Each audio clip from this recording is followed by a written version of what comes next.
Today's guest paid a production fee to appear on the podcast, which helps us cover production costs and bring you quality content. Their views and opinions are entirely their own. My guest today is a pediatrician, NICU fellow, lactation consultant, and the founder of a radically different model for postpartum care. But before she reimagined the system, she lived its gaps firsthand through 4 very different births, postpartum depression, and a moment when her own contractor noticed her pain before her medical team did. Those experiences led to the creation of a Colorado-based home health service delivering mother-baby care during the crucial 4th trimester.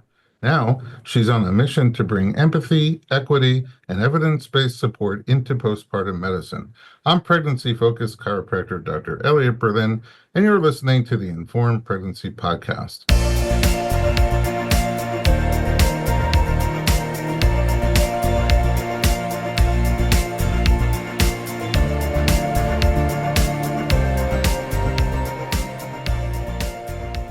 Dr. Sonal Patel, welcome to the podcast.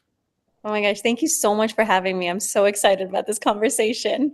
I'm awestruck. You have 4 kids, all boys, I'm told. Yeah, whatever you believe in, say a prayer for me. And then you've also created this company, and it's like having 5 full-time jobs. I don't know how mommies do it. But There's a husband also, so you can add 6 if you would like. Oh, right. So it's another one to take care of. Yes. Let's start at the beginning. Where are you from originally, and what got you into medicine? So I was born in Lucknow, India, which is about 2 hours from Delhi, because everybody associates India from Delhi. And my parents were both physicians, and my mom really wanted to go outside the country, so i.e. India at the time. So my dad gave her 2 choices, either Nigeria or Jamaica, and they chose Nigeria. And Oh, wow. Don't ask. Okay. My brother was born in Nigeria and finally moved to the States when I was 9. So most of my middle school, high school, and thereafter I did in the States, and we landed in Omaha, Nebraska. So my parents really pick very oddball places to go. And what prompted me to become a physician was what I saw through them was they took a skill that they had developed and they could take it anywhere around the world, because medicine was medicine. The human body was the human body. Diseases, yes, some areas are more unique than others, but the basic foundation of it was they could apply everywhere. And you know, the old Indian adage, either you become a doctor, engineer, or a lawyer. And a business person, I did not know how to do business. I was like, this is not for me, which is really funny where I am right now. And being a lawyer didn't really attract me. So medicine it was. Interesting. So, first of all, it's such a interesting journey, just geographically, from where you were to where you are. And I don't know if you have an accent at all. If you do, I don't hear it, and I don't know what it would be. It's actually a mix. So in India and Nigeria, and kind of lived in Libya too, if I didn't mention that. But most of my schooling was from the British system. So when I came to the States, I still had a very strong British accent. And then you land in Midwest. And most of my training has been down in the South. So sometimes I will go, you all, and I will say, bless your heart. And a lot of people have commented they can't really point it down, but I'm like, well, that's a uniqueness of what I've collected through my own journey. Yeah, it's your own personal style. Okay, and then I kind of understand Nebraska because my wife and I, she's a psychologist, and she got computer matched with an internship in Lincoln, Nebraska. So we spent a year very close to your neck of the woods, and it was quite different than New York City. Yes, it is. And we do have plumbing. I mean, yeah, I went to college at Emory, and that was like the first question they asked me in Atlanta, Georgia. I was like, do you guys have plumbing? It's like, yes, we have plumbing. Oh, interesting. We're on a very similar track because we both went to undergrad in Atlanta. Oh, where'd you go? I went to Life University, the chiropractic Oh, school, and she went to the Georgia School of Professional Psychology. So, we're kind of following each other around the country. Okay, so medicine, when you got into it, did you have a vision on what specialty was interesting to you? You know, honestly, I discovered it while I was doing my 3rd year med school in pediatrics. And the reason that I chose pediatrics was the fact that Adults just don't listen. And I was like, if I want to make a change, maybe I can make the change because parents and you are more apt to listen if there's a health issue with your own child and you'll make the changes. And I was like, oh, okay, maybe I can do it and make actually a long-term impact rather than a short-term impact. So starting from the children. And then I actually did a NICU fellowship. So I did additional training specializing in the NICU, and I practiced in the NICU for about 10 years, in fellowship included. And the reason that got me into the NICU was I loved acute care and ICU care. And I really enjoyed that whole dyad, the mom and the baby, and, development of both symbiotically. So that's what led me to the path of medicine that I chose. Wow. I mean, it's interesting to hear you say, I love the intensive care, but I understand it. Like you can have a massive impact right in a short period of time. And I guess in another weird parallel, I used to work in emergency rooms and ambulances as an EMT in New York City. So I get that. The downside, I guess, is that you don't have the relationship long term with your patients. Like it's a different type of care. But man, the action is there, and the actions that you take have such a profound impact right away. Oh, definitely. I mean, it's as simple as thinking about, are you going to poke this baby for X, Y, and Z? Because if you poke the baby, you literally are stimulating the hormonal and neurological system of this premature baby.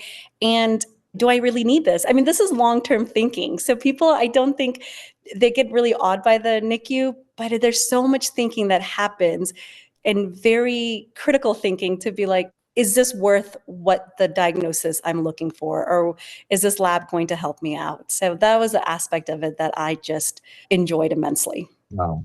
That's really neat. Okay, your husband's also in medicine. Yes.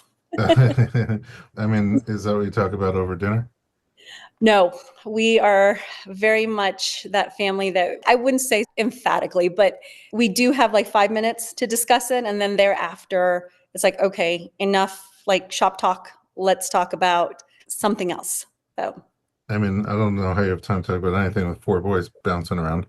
Did you always know from the beginning that you wanted a bunch of kids? you know what? I think I have a lot of amnesia because of these boys, because apparently around to my cousins, I was always wanting 5 kids. And now that I think about it, I was like, what was I thinking? Well, And they're like, you always wanted 5 kids. I go, I don't remember saying that. They're like, no. And multiple sources have told me that. So apparently I did. But 4 boys later, I'm like, oh, that's a lot. in your first pregnancy, did you have a vision of pregnancy and birth and postpartum and what you wanted from them? Yes. So not even in my first, I've always made a great pregnant woman. I've always stated that, I've gotten the glow, I got the hair, I don't have many symptoms. And I think that's what attracted me to pregnancy, I guess, because I was not getting all of those things.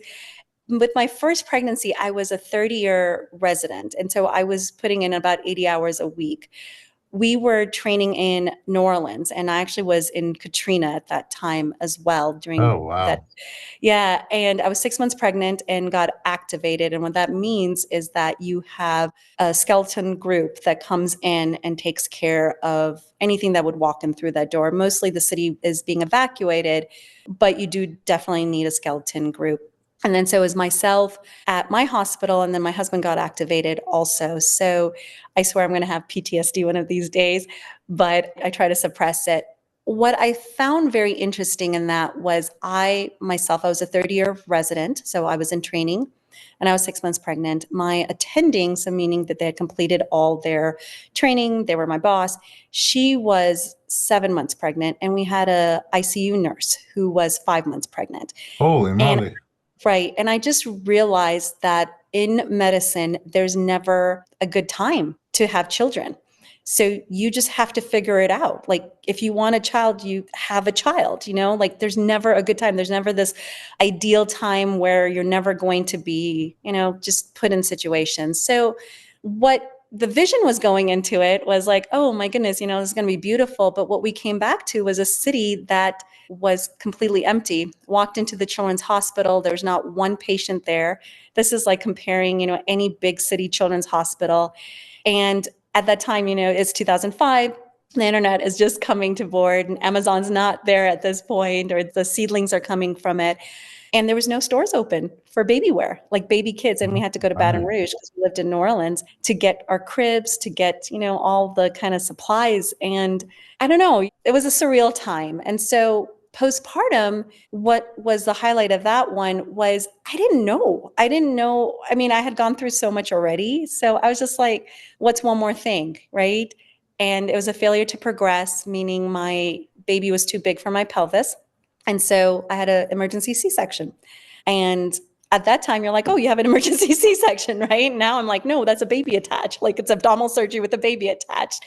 And then when we went back home, the apartment that we lived in was 3 stories, no elevator, 60 steps. Counted every single one of them. And you go up and down, these steps, and you're doing it all for your baby. I needed lactation support. I needed all the pediatric appointments. And then at 9 weeks, I'm going back to residency, back to an 80-hour work week. So that's a lot, but it was a lot. Yeah. Well, I mean, birth-wise, it sounds like you were aiming for a vaginal birth and then labor stalled and the baby wouldn't come down. How big was that baby? 8 pounds, 10 ounces. Healthy? Yes. Yeah, healthy Yeah. baby. And but 8 pounds, 10 ounces. I meant a lot of baby is what I mean by healthy. So that C-section, had you left your mind open to that possibility to take you totally by surprise? So my mom's OBGYN, and I trusted my OBGYN completely. And, I just trusted both of them. And I think what was done at that moment in time was very critical because my baby's heart rate was going down. They did find a nuchal cord around his neck.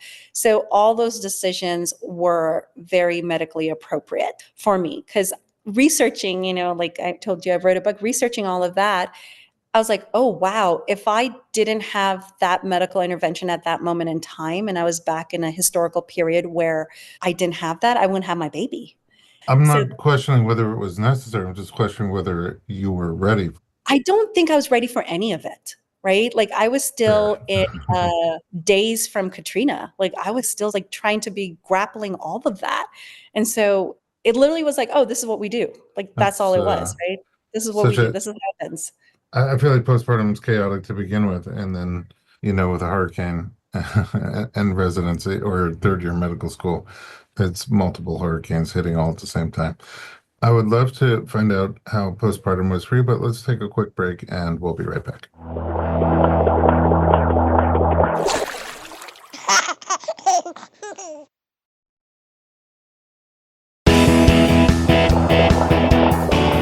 Welcome back. We're talking to Dr. Sonal Patel, and you drew a vision that was only 20 years ago where there was no Amazon, which is very hard to picture since now they come before I even realize I need to order something. They're like, here it is. Okay. So just a very different time. The unexpected cesarean with all the chaos going on, like I said right before the break, I feel like postpartum is generally rocky terrain. How was that postpartum for you? Like I said, I was in a complete fog and I was just going through the motions because that's all I knew how to do. That's all I was taught, I guess young and active, but I mean, complete fog. How is it on your mind and how is it on your body? It was terrible.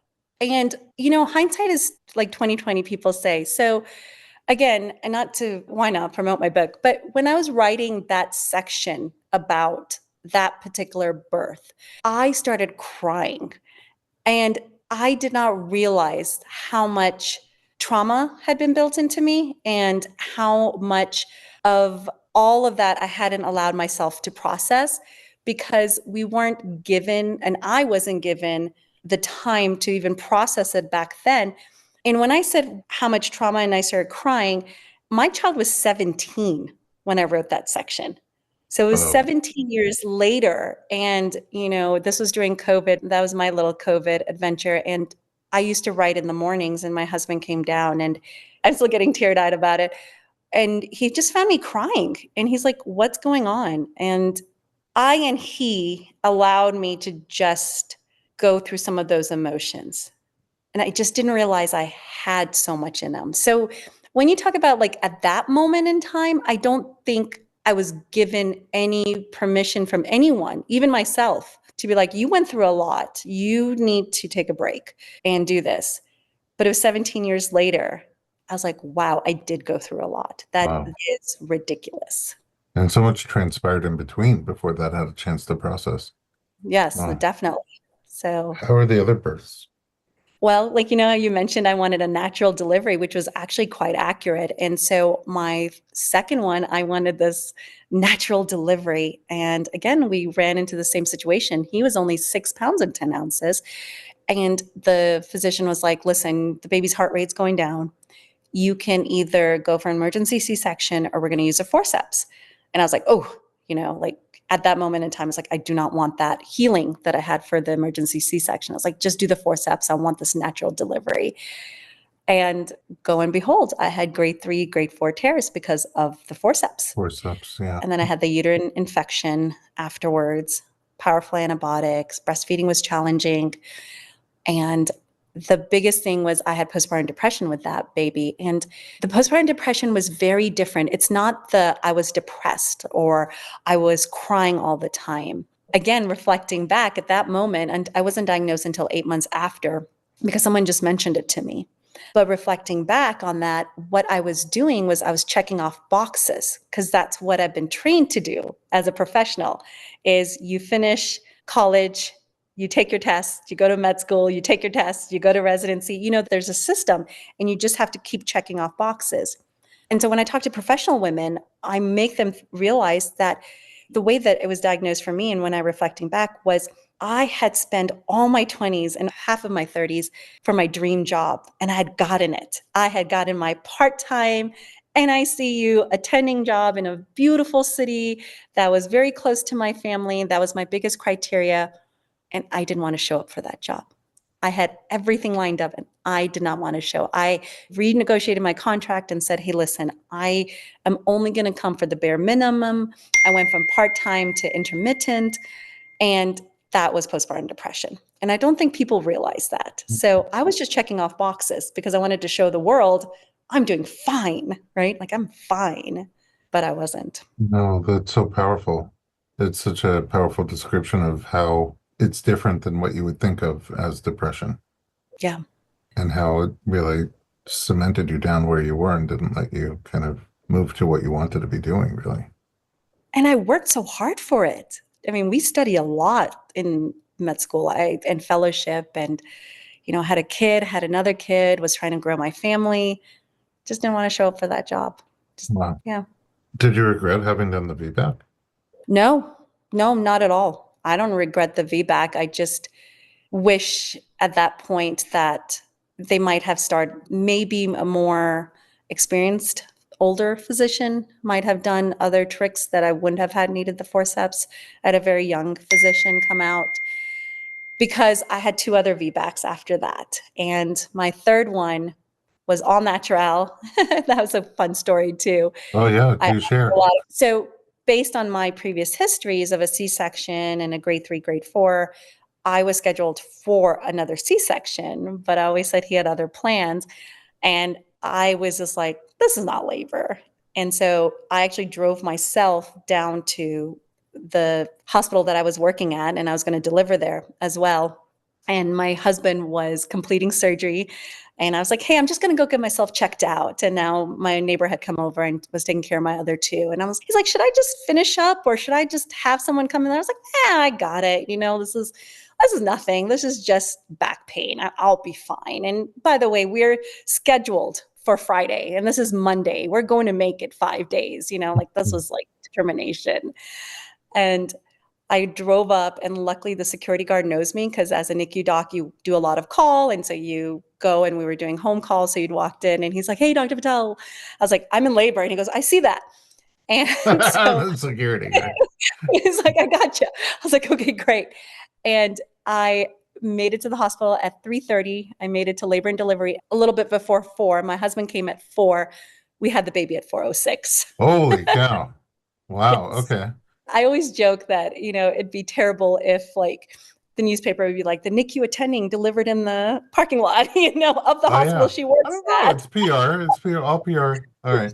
So that one obviously didn't need forceps. Was the baby smaller, bigger, same size? Yes, 5 pounds, 8 ounces. Smaller. Okay. And Smaller. was there tearing with that one? There was a grade 2 on that one as well, but Okay, it but was, that's yes. not nearly And as but that intense. was there. And here's the kicker too. This is the best part of the story was now we had 2 cars and he was supposed to come Monday and my mom always came out for all my deliveries, but she was coming on Saturday. And so now I'm leaving 36 hours later and we have these 2 cars and I said, "Forget it." So I literally packed my own baby in the car and I drove me and my baby back home because I was like, this is dumb. Ah, Otherwise, we're trying to figure out all these variations of getting to the car. And I said, forget it. That's it. Enough. Get my baby all back right. there. You had two Return my cars. bags. Ah, okay. And then how was postpartum from that one? Oh, that one, the recovery was amazing because there was no IV fluids, there was no Pitocin, there was no medication. My body just went back. Like it would just knew what to do. Like the recovery was unbelievable on that one, the physical recovery. The mental recovery, not so much because I just felt really anxious all the time, all the time. Super anxiety, super anxious about everything, super anxious about you name it, I was anxious about. And I kept going to my pediatrician because, as you know, in postpartum here in the US, there's a lot of appointments postpartum for the baby, Not for you. not for me, but the Mhm. baby. And it was just like, hello, pediatrician. I don't know what I'm feeling, but I'm not feeling well. Like, I don't know. I'm so agitated all the time. And, it's like, and they always just say, oh, it's lack of sleep, lack of there. Didn't know it was postpartum anxiety. And that Mm, took about 5 months to diagnose. And it mm, was just not fun to diagnose it. So that's one thing that I teach for my patients as well is when we do the Edinburgh, there's 3 particular questions on there that tell you about anxiety. And I was scoring high on those, but I wasn't scoring high on depression because then it did. And so it's a scale. And after 10, it automatically says, oh, you're postpartum depression. But I didn't have depression and I wasn't scoring high for that. I was scoring high for anxiety, and no one really paid attention to those 3 questions. Now we mm. have the GADs and stuff like that. But I was telling people I wasn't feeling well. I just You, wasn't listened to. oh, that's unfortunate because the sooner you realize what it is, the sooner you can take care of it. Exactly. Exactly. I'm Yeah. sorry. That's okay. Thank you for recognizing that and appreciating that. But I think where I am is based on all these experiences. If I didn't have those experiences, if I didn't have like the 4th one, I mean, he was preeclampsia, postpartum preeclampsia, literally finished my shift, walked over because if anyone's been in the hospital, labor and delivery is always on the NICU floor as well, easy access if babies need help. Finished my shift, walked on over, had my baby, another VBAC. And that's the one that he came early because I had preeclampsia. He was 6 pounds. I didn't have a tear with that one, but I had to go get care. And because he came early, it was just all these circumstances. Like my husband still had to go and do surgery because he had a whole day of surgery booked. Because again, he wasn't supposed to come this early. And I had to go again to the pediatric appointment. And that's when my contractor was like, when I came back, he was like, didn't you just give birth? And I was like, wait, you just recognized that I gave birth, And it was 4 days after I delivered him on Friday. We got discharged on Sunday. I had to go to the appointment on Tuesday.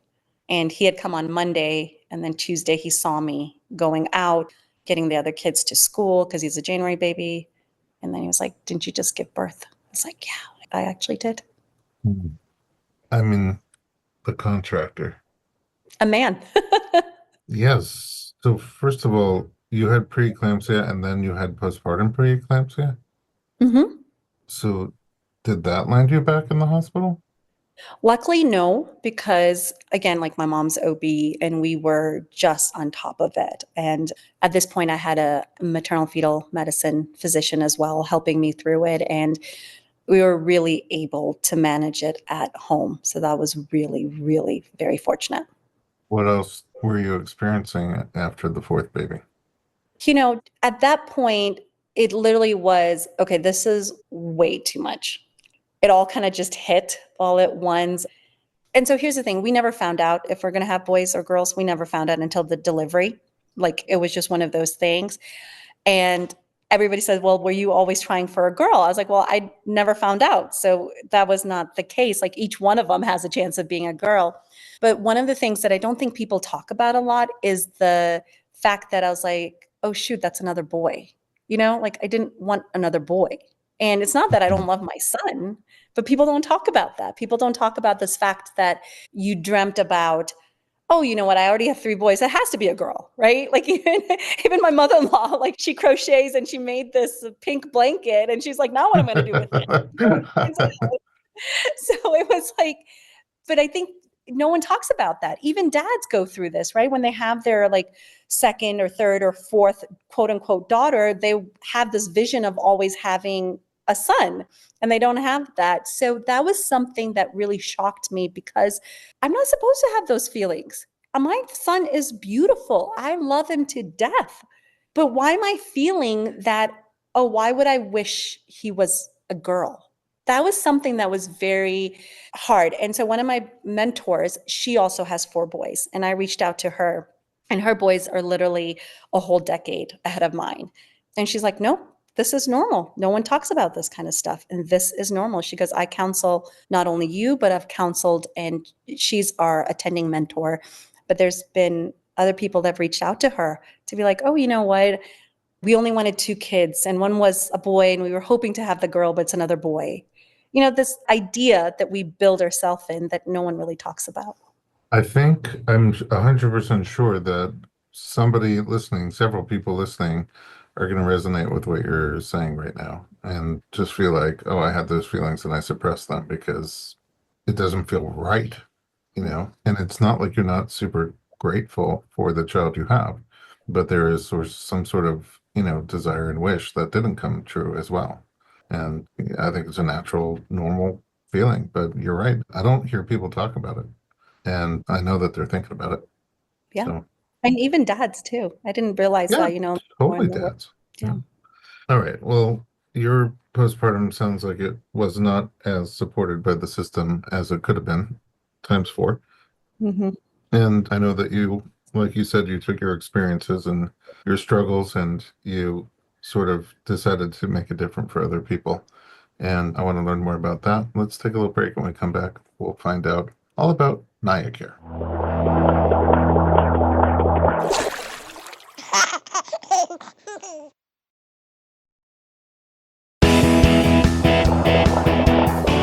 Welcome back. We're talking to Dr. Sonal Patel. And yeah, postpartum did not support you. The system did not hold you up and support you. What do you wish would have been there that wasn't in retrospect? Permission to heal. And starting with physical healing, permission to be like, no, you actually, we kind of toss these words around so nonchalant, like it's labor. Okay. Oh, you just went through labor, right? You just had a grade 3, grade 4 tear, or that tear wasn't that bad. You just had a C-section. Oh, so happy that you, mom and baby, are healthy. Yes, there is a health component to it, but there's also a healing component to it. And we are not given permission as mothers to heal. And I wish that the medical system also really was in the forefront and saying, no, this Hollywood Hallmark image of postpartum, we're going to strive to make sure that happens for each birth. So healing is so key. I wasn't there 100 years ago, but people talk about it and you can kind of picture it and see it in some of the images that are available. Having children was very different, much more communal. And, people not that long ago lived on a family property and women in the family were having babies. The rest of the family was kind of there supporting them. And then when it was your turn, they were there supporting you as well. I mean, the whole village is not there anymore. The grocer was part of the village, the baker, like everybody was part of the village. Our grocer is Ralph's, and I don't think my kids will ever meet Ralph. And he's not going to ask them, how's your day going and how are things for you? So I think that there's been a tremendous loss of village support, and it hasn't been replaced by the professional support community, as far as I can tell. And I think that leaves a tremendous gap in care. You're absolutely 100% right. So can I just tell you a fun fact before we could get more serious again? Do you know where the word gossip comes from? No idea. Okay, so when you're talking about that whole village, so in the Middle Ages, when the woman was going to deliver, the father actually went around the town and like rang a bell and said, "Hey, listen, there's a delivery."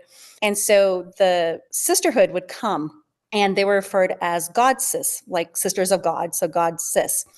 And most of this labor would either be fast or it could take 24 to 36 hours. And so they kind of just started chit chatting about all the rumors in the village. And so the origin of the word Ah, gossip comes from God sis, like gossips. sisters of Oh, God was gossip. well, we still have the gossip going on. Yes, we But just we don't have don't the God have the sis. the gossips. Yeah. But also in the medical community, we've lost it because when we did the industrialized revolution, even in this country, which was the turn of the 19th centuries, 1910, 1920, and when you had this massive movement of rural people coming into urban, within medicine themselves, we had the germ theory prevailing. We were preventing more deaths from sepsis and high rates of infections with birth. We were preventing that. The initial hospitals were called lying in hospitals. So the first hospital that was there was in Boston. It was called Boston Lying In. Lying in means you lie there for a certain stage of time. So it could have been for 2 weeks to 40 days that the medical community also was like, no, no, no, you're going to lie in. And they were named that way. And now, Yes. So, just really quickly, not to go through the whole history of it, but insurance has played a huge part in how we have curtailed the amount of in hospital care that has been given. And then also, that has changed how we perceive postpartum. Because what happened in the 1990s with insurance, initially they were for nonprofit. And so prior to that, we were very heavy on, you know, in the 70s particular, there's a whole history of childhood and kids development and age and attachment theory. But just looking at it from the medical standpoint, when you delivered vaginally, you had 5 days. When you delivered C-section, you had about 7 days to be in the hospital. When insurance in 1990s became for profit and they started having subsidiaries, then the insurance companies, they looked at, hey, what is costly to us? So there's only two guarantees in life, right? Life and death. There's only two guarantees. So they wanted to control how much cost it was for a woman to deliver, because that you can control. You can't control someone like falling or having a heart attack. I mean, you can control it for a certain extent, but you can control is when a woman comes into the hospital. And so there's this huge thing. And a lot of reporters at the time wrote about how insurance companies are really timing your contractions. And then finally in 1998, the family, from a federal standpoint, the law was passed that no insurance companies have to allow 24 hours for vaginal delivery at minimum, and for a C-section delivery, 72 hours. yeah, I mean, it just seems like maybe minutes after the baby comes out, it's almost like a restaurant when you're done eating. They just want to get you out of the table and get another patron in there very, very quick. And then, of course, you don't generally go back for 6 weeks. And that's that critical time where everything's sort of healing and transitioning, hopefully healing and transitioning physically, mentally, spiritually, and you're kind of on your own. Oh, definitely. And then more so, like again, looking just from the medical perspective, that 6 week appointment, we women know it's like, oh, it's like, can I have sex or not? And we're not ready for that. And 40% of women do not go to that appointment. And I'm not just talking about, professional women. Like I know physicians who don't go to that appointment, Yeah. right? Because it's like, well, what are you going to check on me? Like I'm not even ready for that. You tell me 6 weeks, but all you've made me do in 6 weeks is struggle through breastfeeding, struggle through my healing, made me come back for even the smallest thing is like, oh, you know what? My blood pressure is slightly high and I have a headache. Oh, it's after hours, so we don't want to take the liability. So go to the ER. Well, my baby can't come to the ER with me and I can't breastfeed and now I'm engorged. I mean, it is just mind boggling that what we put women through after a baby is born just for care, medical care. Yeah, your perspective is really interesting because you have the medical background, and while you're even developing the medical background, going through school and training, you have the mommy background and very different birth experiences and postpartum experiences, but each one kind of filled with its own struggle. And so I guess it makes sense. You're the perfect person to say, wait a second, there's a problem here. Let's come up with a solution. And it sounds like you've done that. So tell me about your approach. Tell me about NICU care. So when I developed NICU care, I looked at the system and I said, hey, who is causing all these issues for this medical? I was like, oh, it's a pediatrician. So I went and got lactation. I mean, I have all the experience in there as well. I did a lot of NICU lactation as well. I did lactation and I said, you know what? We're going to bring the care to you because I know how it feels to be survival mode. And I don't want a 10-minute appointment because it doesn't do much. All you're there is you're checking off boxes, but you as a mother are sitting on hard chairs. And so then everybody, this is one question I commonly get is like, why do you care as a pediatrician about the mom? And I always say I'm a selfish physician. Okay, I am. I want my infant to do well. And when you look at, again, evidence-based data over and over again shows that if the foundation has cracks, the babies are going to have cracks. So what that means, particularly if you look at undiagnosed postpartum depression, you see that those infants do not meet their milestones on a very scheduled, what we anticipate them to. Then those children, when they're in school age, it's not that they're not only school age ready, it's that little Johnny that's acting up.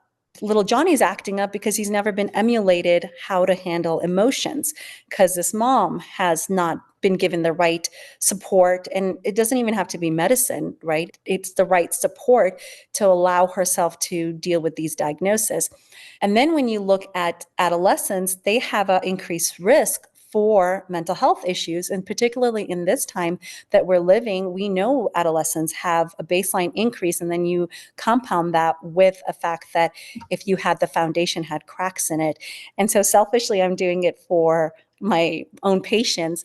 Next is breastfeeding. I mean, we can have a whole nother hour discussing the benefits of both moms and babies, but you have to invest in that foundation in order for your patient to succeed. I mean, I think it's brilliant to bring the care to their home. You learn so much about being in their environment and seeing different factors that are affecting them, and especially postpartum and their recovery. But how do you do that? I mean, you just mentioned that insurance doesn't even really pay free for them to go in. So how do you Yes. bring care to them? Yes. So we luckily from 6 years, one thing that I've noticed is this idea that people are more resonant to it. We get our patients a lot from word of mouth. It's this mom in our mom groups. We be like, hey, you better do this for yourself. I just remember even dads are now like, hey, you know what, we're going to do this. The only insurance I do take is Medicaid because I just feel what I'm doing needs to be universal. We also have a sliding scale because remember, I'm coming to their home. That is so vulnerable for someone. And for them to invite me and take a chance on a system that they might not be familiar with. I mean, I have repeat clients now because they're like, oh, this is easy. I wouldn't think twice not to do this again. But those ones that are just kind of initially, that I take that as a huge privilege on my end. So if our prices are very transparent, and if someone can't afford that and they say, hey, listen, but I really want to try this care, we will find every way possible with our sliding scales, with some donations that we have that were saved up to provide this care for them. And then our appointments, what the structure looks like is then they get my company for to being their pediatrician for 2 months. Our callback also is about 15 to an hour because that's very important as Wow. well. Wow. It is, and most of it is I have a lot of poop pictures because I just want to make sure the poop's okay. And that's an easy, quick, like, the poop's okay. But a new mom might not know if this poop's okay. And then they're doctor Googling because no one can respond to them in like the 4 hours, right? And so it's to kind of reduce some of those barriers that I saw. Then our appointments so we kind of just make the whole transition super easy. Our appointments follow the AAP appointments. We also work with birth centers and midwives, and we complement their visits as well. But it's about 3 to 4 appointments in the first 2 months. And those appointments are usually about 60 to 75 minutes. The first one is usually the longest, and then it gets less and less because they get more stable. And there's big 4 objectives that we're going to accomplish. One is complete newborn care. What can be done in the clinic can be done at home. We've done even in-home phototherapy. We've done all of that stuff. There's no magic to it. I don't know why the system's not there. And then we do a whole feeding consult. And so I say feeding on purpose because that allows that conversation to happen with, what your journey is. And that includes breastfeeding. I do have NICU babies, so they do have to go home on some sort of supplementation. So that allows me to talk about formula mixing, those things that are very important. Then we look at the mom. We'll do her vitals. We will screen her with her OB. We still coordinate her care with her OB. So if there's anything on the vitals or if there's any concerns that they're having, we actually know firsthand before their OB does. And then I can give them the right wording to call their OB offices, right? Because there's a triage there that happens too, right? And now they just kind of trust me to be like, oh, you actually care about me. And then the last thing that we also talk about is safe sleep, because we know infant mortality is kind of starting to creep up. But safe sleep in the terms of how do we reduce the stressors and the reality of it. So yeah, I know you bed share. Okay, I know it. All right. You're not going to admit it to me, but I know it. So let's actually have that conversation and be open to it so I can realize and I can help you navigate it versus kind of just shunning you and being like, oh, you shouldn't be bed sharing, because that's not the reality. So those are the 4 objectives. And then some of my clients do have to go back in for their OB, but for the pediatric point of view, this allows them to be home for 2 months with their baby. It's really amazing. So you don't have an office anymore? You only do home visits? Yes, I purposely do not have a physical space, and my car is my office. Wow. What is that like in terms of lifestyle compared to how the traditional practice was for you before this? So much better. One of the things in the NICU I was feeling so at the end of it was I just felt like I was pushing numbers. That's all I was doing. I wasn't able to talk to my patients. I wasn't even able to communicate with them, even some things as basic as what's going on with your baby, because someone needed my other attention. This way, I'm not on a clock. We've kind of limited it right now for me until we hire someone else. We're at that point now, but about 4 to 5 visits a day. So I can be there for them. I don't have to go with a clock, and it is amazing. I mean, it sounds incredible. It sounds almost like medicine was before it was modernized, all the benefits of how it was, plus the addition of modern innovation. So the only thing is, like, do we all move to Colorado? Like, meaning, Well, sure. But I do want to plug in something else. There's about 10 or 15 physicians around the country that are doing what I'm doing. And we've actually created a national nonprofit. It's called Center for Fourth Trimester Care. So check us out, because we do have a directory. We're very novice, but we are trying to build it all out because all of us have such passion in creating this. that's wonderful. I hope it continues to grow for you, but for all these families that will benefit tremendously from this style of care that's, I think we're all thirsty for, and you figured out how to make it work, which is amazing. So I have a couple of closing questions here. Number one, let's say someone's in an area where a physician like you is not available. Do you have recommendations for what people can do to sort of fill in the support gaps?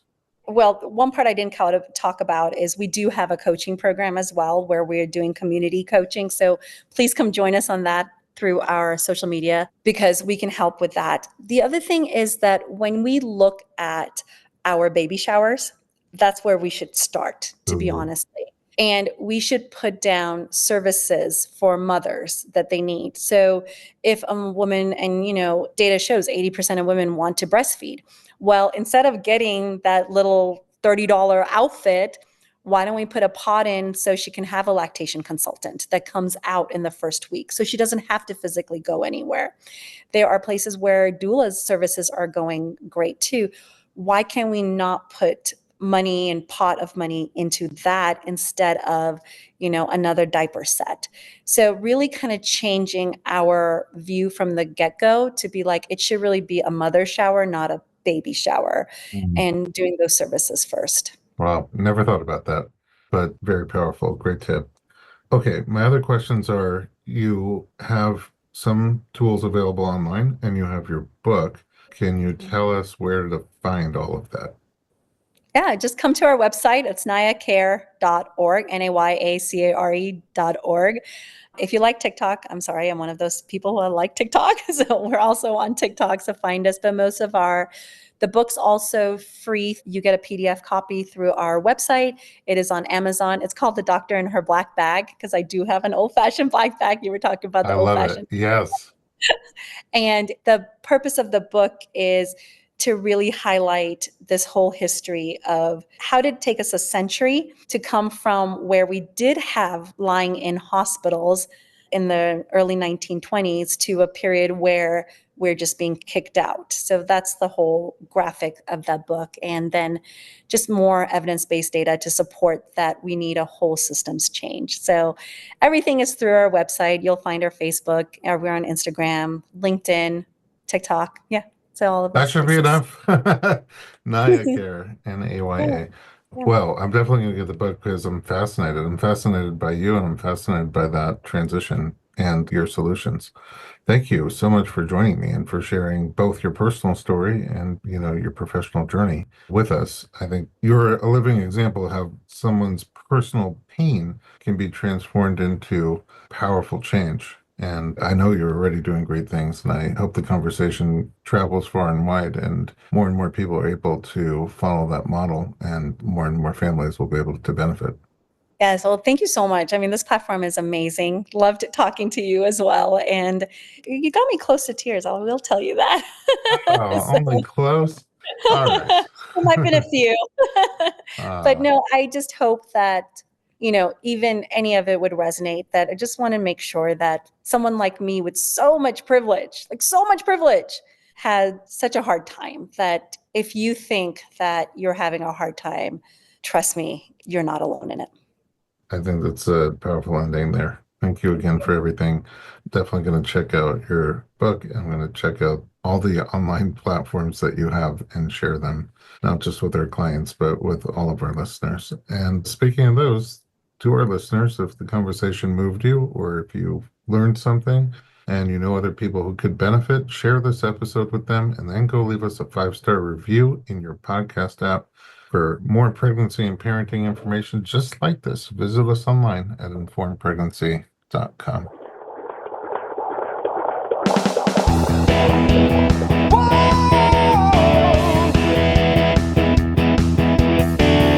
Doctor, give me the news. I got a whole lot of questions for you.